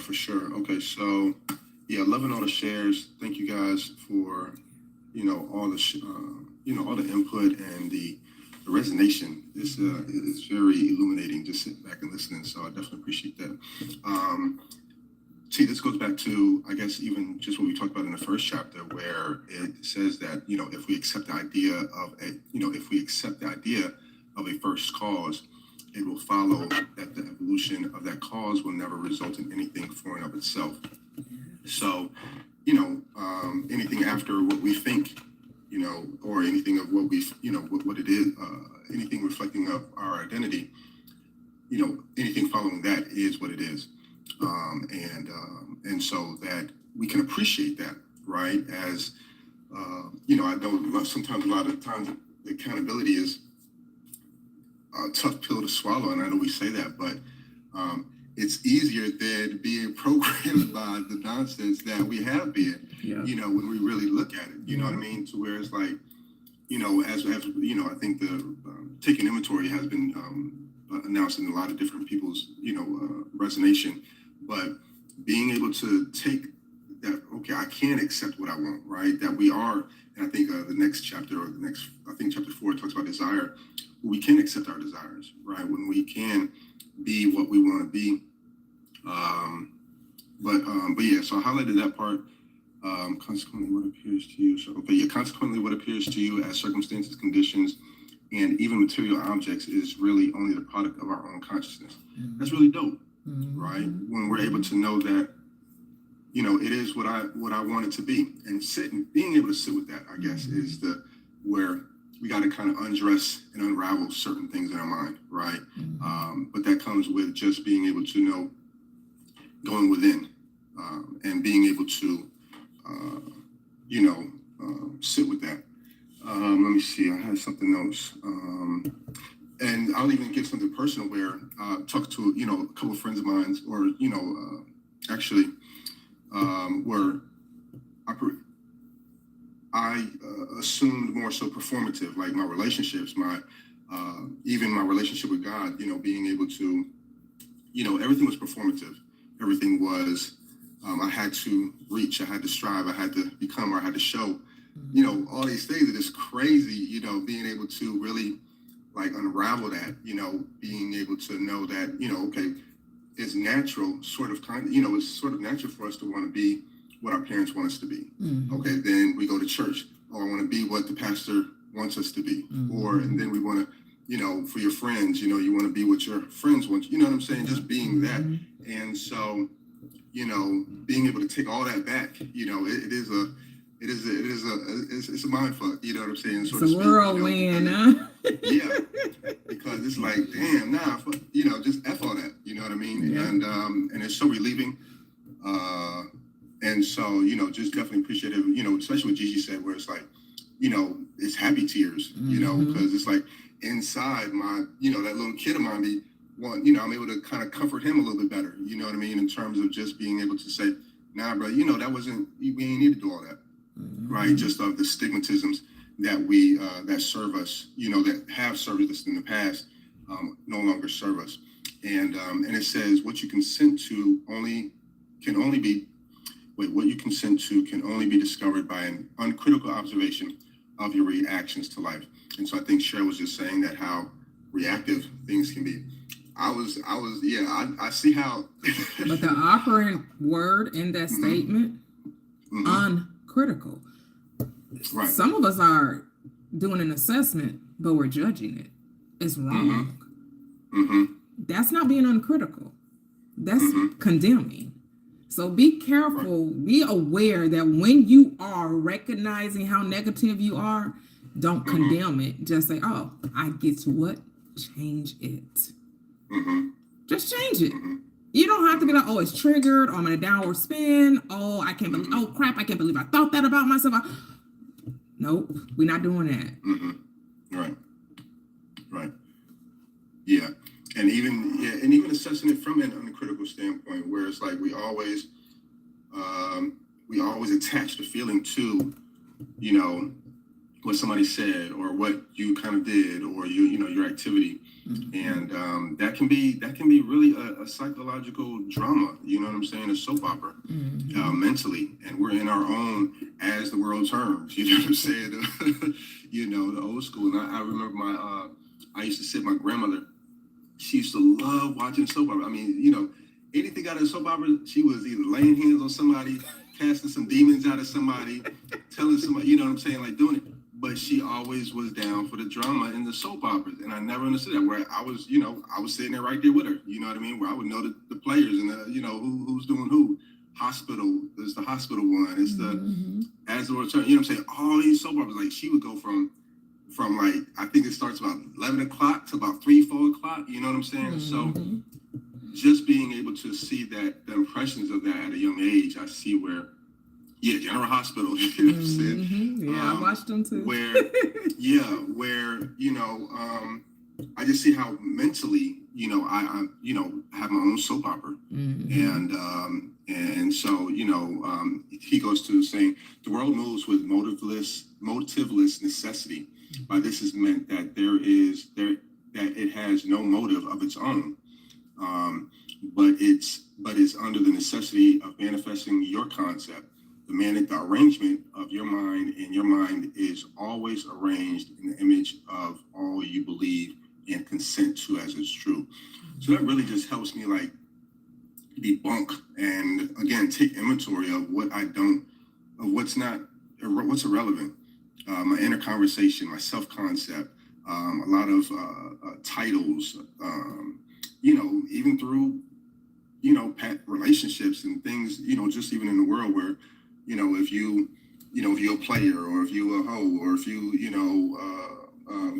you'll whatever the case is, you know what I'm saying, that you can that the titles can come upon you throughout your, so it says the rich man, the poor man, the beggar, the thief are not different minds, but different arrangements of the same mind, in the same sense that a piece of steel, when magnetized, differs not in substance from its demagnetized state, but in the arrangement and order of its molecules. So we are that, you know what I'm saying? We're able to magnetize, and there is no, and we can rearrange, what that is. So yeah, that's for sure.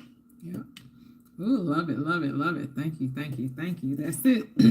As he says, you and your world are one. That realization, that acknowledgement, that recognition, that acceptance that you and your world are one, not two. It's not divided. It's not two, but one. And so we have Solomon. Welcome to the platform, to the panel. How are you? You can unmute.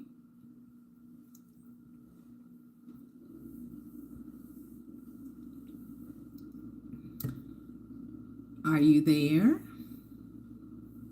Can you hear me now? Oh, yes, we can hear you. I'm very happy to be here. I read the book for a while now. It has been a while. And when I came across it, I came across the live, I said, oh, but I haven't joined your live before. But since I've read Neville's, I think it's Neville, right? Neville Goddard. Yeah, so I've read a couple of books, and this one is. So when I read it for the first time, it made me realize that when you become aware of whatever is going on within you, you can therefore choose to do one thing, because in the awareness of things, you become what you are aware of.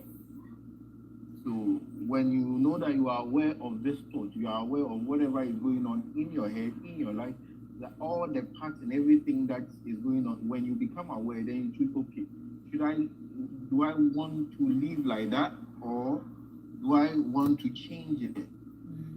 Because when you are not aware, you become a passive or observer of whatever is going on. But when you become aware of it, you take conscious steps. So if you are aware that, okay, somebody is maltreating you, somebody is taking you for granted, and you are aware of it, then you make the steps that, okay, should I allow it to continue? Or I make steps, proactive steps to distance myself. Or because when you say that, okay, this is what I want, it means that that is you, that is your identity. That is how you have chosen to live your life. And I think when I read it, I read another book that built me more. I think it was written by an Indian philosopher, that is Jiddu Krishnamurti. So he and Neville gave a simple understanding of it, that somebody was talking like, when you are judging, when you read Neville's awareness and you look at Jiddu Krishnamurti says, can you watch without any judgment? Can you see your thoughts and without judging it? Like, this is my thoughts. This is what is going on. Because to judge it means that you are not responsible for what is happening. As soon as you put a tag on it, you become irresponsible. Oh, no, it's not me. That's not me. That's not me. But when you see it as thought, you realize that it's you. Oh, I love that song, because a lot of people don't want to accept that. You have many teachers and those instructing people, you're not your thought. All of that negative stuff that's going on, all of the so you're only the good. You want to separate yourself from what you're thinking. But Jiddu says embrace it with no judgment. Sorry for the noise. I'm at a work noisy place, so pardon me for that. When you embrace it, I'm the anger, I'm the frustration, I'm the anxiety. I'm all in all. You see, then you move away from resisting to embracing. Embracing does not mean you become angrier. It simply means it goes down. So you are embracing, then you are no more resisting. You are becoming one with all. So then you realize that you are the anger, you are the frustration, you are the happy, joyful person a moment ago. Then you begin like, okay, if I'm that one, then I'm living in a quantum field where I can choose to experience what I want to experience at any moment in time. Yes. Because I'm living in a quantum field, and in the quantum field, everything exists now. So if I understand that I am the anger, I am the frustration, I am the anxiety, I am the sum total of everything. I am the happy, joyful, shouting while ago. Then let me choose consciously, carefully, deliberately, which experience that I want to experience at any given time. And the beautiful thing about awareness is that it's like when you become aware of things, it's like you are thinking, and you are aware that you are thinking about the things you are thinking about. It's like basically you can hold your thought, like you are thinking, you know that you are thinking, and you are also aware that you are aware that you are thinking about the things you are thinking of. When that happens, I think for me, when that happens, you become relaxed, you become indestructible, like you become unbreakable, like for simple way. Because when somebody is doing something to you, you are not passive, you are aware. So when it is going on, you choose to let me allow it to go. You become very so you now become a strategist. You are aware of what this person is doing, and it becomes somehow funny. It becomes a play that you choose to enjoy. Okay, I'm aware that you are doing this. I'm aware that you are deliberately trying to annoy me, and let me see how it goes.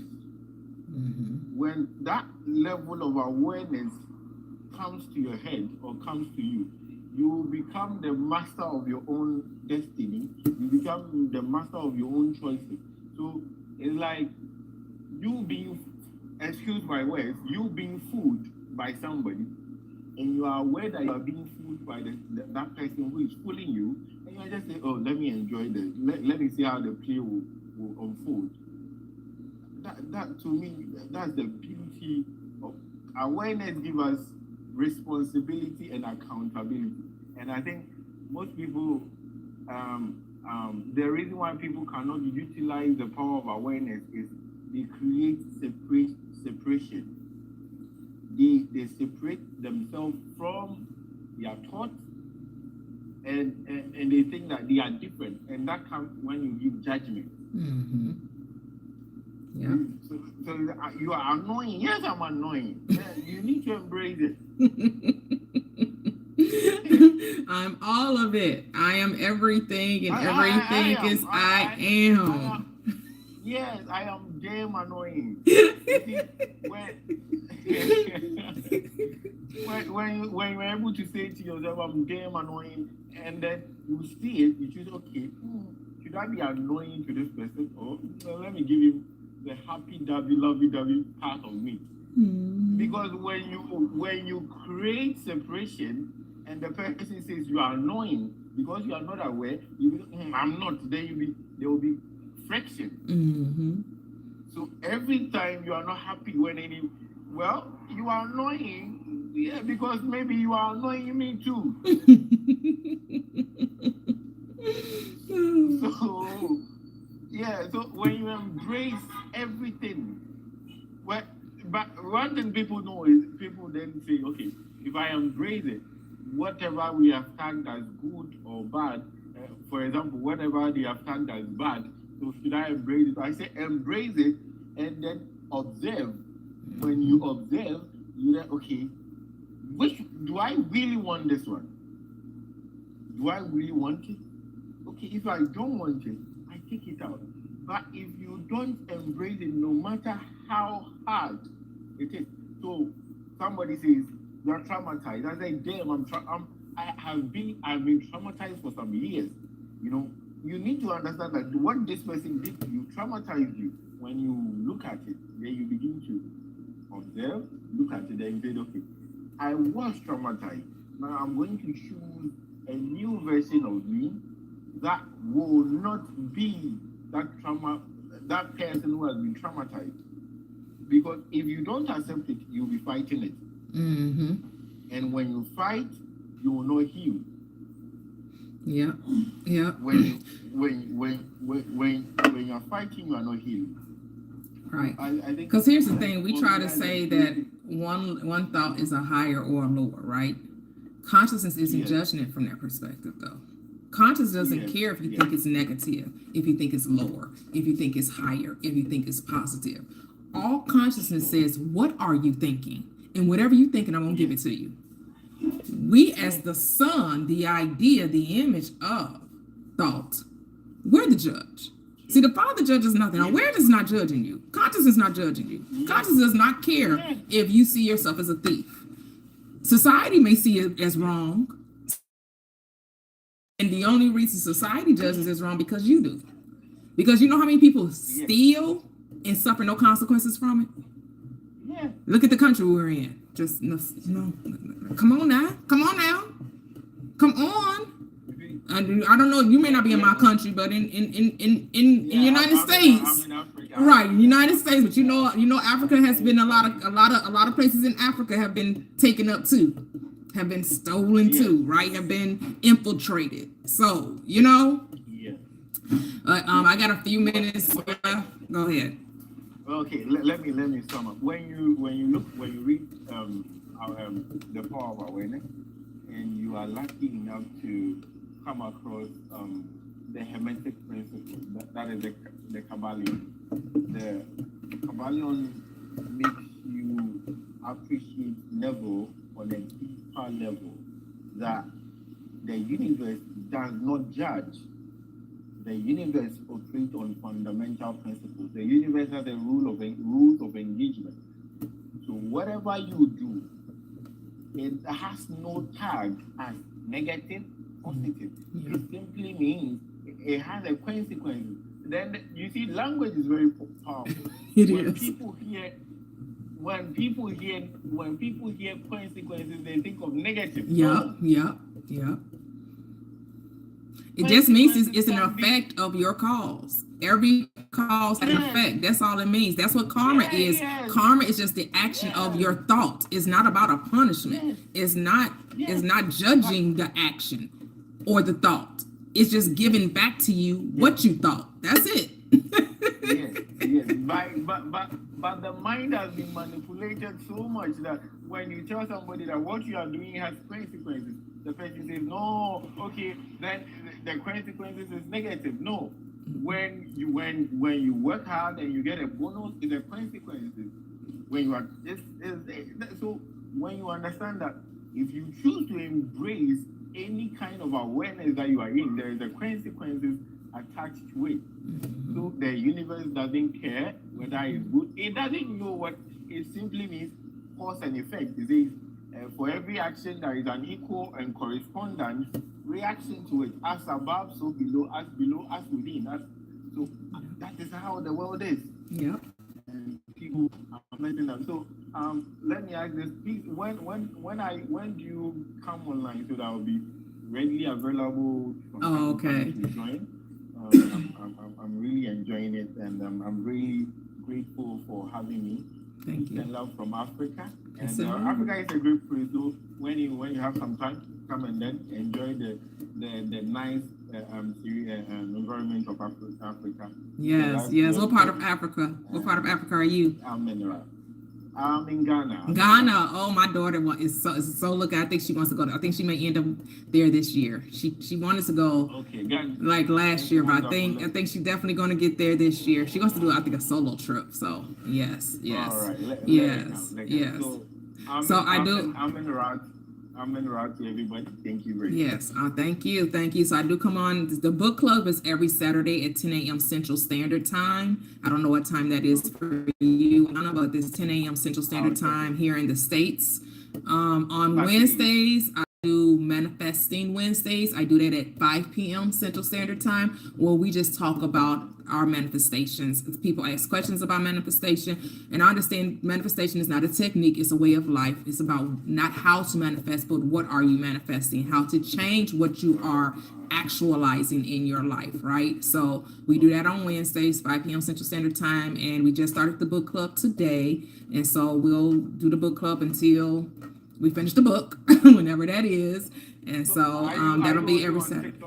Do you have are you only on TikTok? Oh no, I'm on YouTube. So I am streaming on both platforms as we speak. I'm on YouTube currently as well. Right. That's Prosperous Living with Toya. The link is in my bio. I have a link tree of the Facebook group.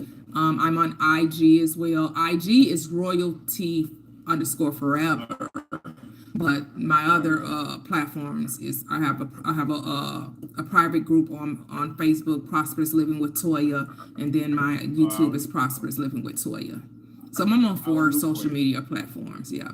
I will look for it. So I'm Solomon from Ghana. I'm a Pan-Africanist. I hope you know who a Pan-Africanist. I'm a Pan-Africanist, a metaphysician, and a student as well. Okay. So, it's an honor to meet all of you. Okay, nice to meet you as well. And so we'll go to Kevin. I got like 10 minutes left before I close out the live. So we did not get to chapter 3. So we'll start chapter 3, 4, and 5 next week.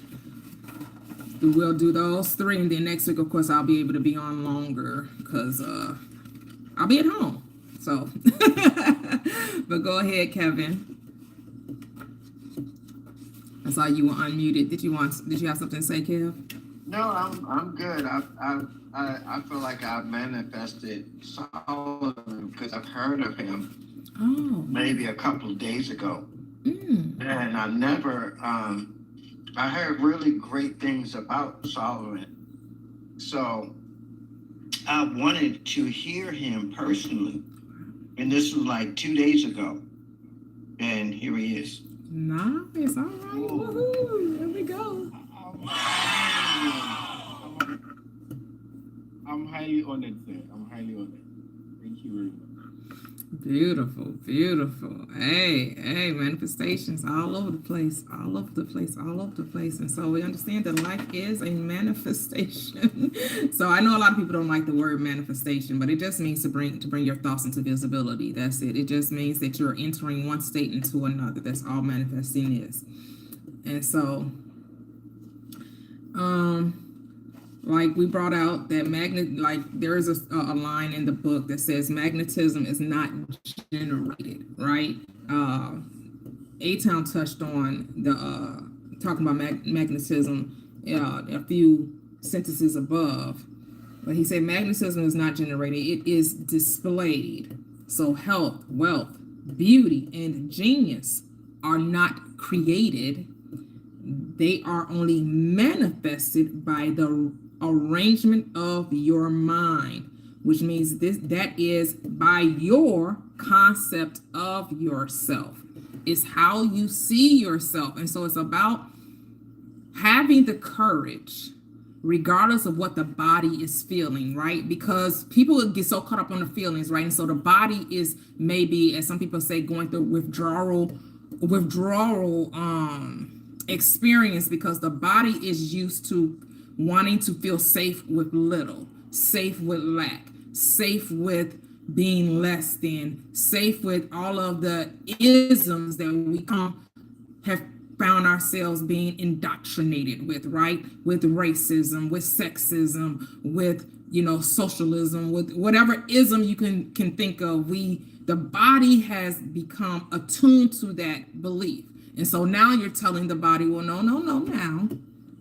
Actually, we're abundant. Actually, we're healthy. Actually, we are God. And it's like that script in the Bible when the people were coming to Jesus and they say, oh, we seek Jesus. And he said, He said, no, Jesus said, who do you seek? And they said, Jesus. He said, I am he. And the crowd fell back. And people really think that a bunch of people fell back because somebody spoke, I am he. No, it's saying that when you discover that you are the I am that you've been looking for, the body, the mind, the thoughts that had the limitations of fear, doubt, and unworthiness have to fall back. And you have to come to the realization of who you are. And the body being so used to less than, for you thinking, oh, there were giants in the land. And we saw them as giants and we saw ourselves as grasshoppers. And why did they see you as giants? Because why did the giants see you as grasshoppers? Because you first saw yourself as a grasshopper. You have to decide to make yourself big, to make yourself great. You have to choose that state, regardless of how you feel, because your feelings lie to you. Your feelings tell you, no, this isn't right, this is wrong. Oh, no. There's a reason you have a mind, because you're supposed to use it to think, to discern, to tell the body how to feel, to not let the body dictate the situation. A lot of people find themselves in sticky situations because of how they felt. Because it felt good, but didn't really think about what comes after this feeling or what's going on right now. We have a mind for a reason, to think it out, to think it through, to discern, to not get caught up by what? Appearances. We're supposed to say what we want to see, not what is being seen. We're supposed to tell reality to shapeshift itself, to not react to the past, which is, the past is your present reality, because your past is your present reality is based on thoughts you thought yesterday or 6 months ago or 2 years ago. That's what you're saying. And until you decide that I'm going to stop reacting to what I once believed, then what you'll see will change. But as long as you continue to react to what you once believed, it'll remain the same. That's why he said your reactions to life tells you where you live, where you dwell, what you consent to, what you accept to as true. So the moment you decide to stop, when your boyfriend or your significant other comes in ranting and raving, complaining, and you interact with that, you're agreeing, that's you're consenting to that state.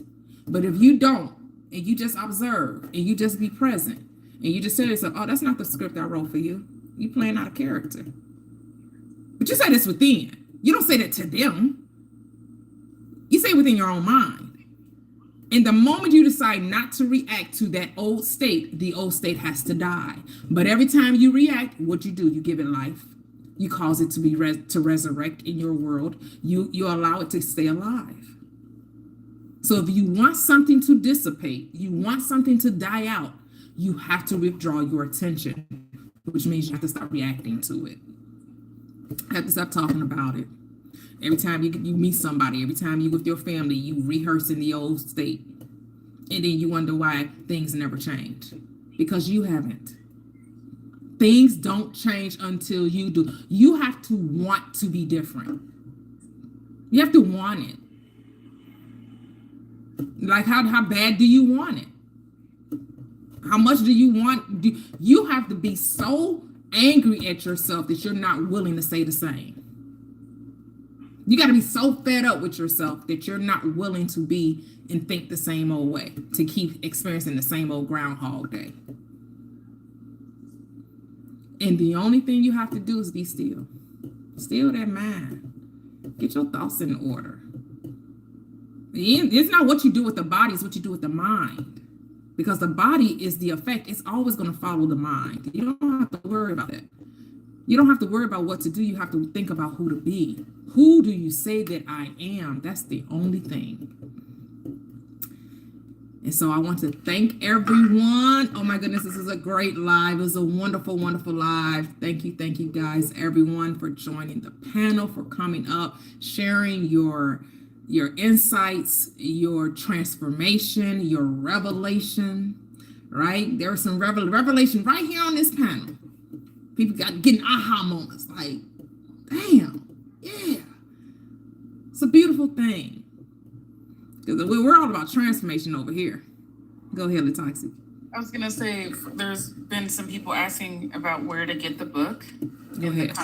And there are several different places you can get the book, but if you wanted to get it for free online, the PDF version or the EPUB version with your e-readers, you can get it on oceanpdf.com. And then I think some people are listening to the audiobook, and I don't know where y'all got that, but I'm sure it's on Amazon somewhere. Well, the audiobook, YouTube. You can even go to I read this book on my YouTube channel. So go and support my YouTube channel. Go look in my playlist for The Power of Awareness. You'll find it on my YouTube. I actually read the book. You'll hear my beautiful voice reading The Power of Awareness. Love it. On YouTube. So go to YouTube, y'all. When you check you can also find it at Master Key Society. They have a lot of audiobooks there. Is there? I think it's part of it. They have all Neville's books. I think they're very nice. They have a nice voice. Nice, but yours is more nicer than theirs. So well, we'll try that one. Yep, it's free. You know, I got my book from Amazon because I wanted the paperback. So, but if you just want the digital, You can also get it on Global Gray. That's where I got it from. globalgrayebooks.com. It's free. You can download it for free, or you can just read it right from the website. I shared a link of it on T's Prosperous Living with Toya on Facebook, so it's on there. Or you just there's so many sites. Just Google free PDF version of The Power of Awareness by Neville Goddard, and you're gonna get so many free sites. Just Google the free PDF version of The Power of Awareness by Neville Goddard, and you'll get the free ebook. And you can't miss it because it has like Gigi. It'll say Gigi, Global Gray, Gigi. All the little books say Gigi on it. So nice. But thank you guys. So next week we'll get to chapter 3, 4, and 5. So we'll discuss that next week. Once again, thank you. Reminder. Go ahead. Yeah, just a reminder for everybody, join the Facebook group. That's where we have discussions. We have different updates, different shares and valuable information. And also join the YouTube channel as well. Follow me on Instagram. Follow me on Instagram. TikTok. Yes, let's go. Yes, all of those things. Maybe one day I may go ahead and get StreamYard, and I can stream on all 4 platforms, on TikTok, YouTube, Facebook, as well as Instagram. We'll see. You just never know where this thing gonna go. So thank you guys so much. Love you guys. I love this community. I love it, love it. Thank you so much. Thanks for sharing, T, for your time, joining us on the anniversary time. So we definitely appreciate you just sewing into us, sharing, and having a platform for us. About to go eat. Right. Then tonight I'm switching up, putting on my Bears gear, because we watching it. Playoffs. Woo. About to whack the pack. Whack the pack. All right, guys. Thank you, guys. Have a great weekend. See you guys Wednesday. Bye-bye.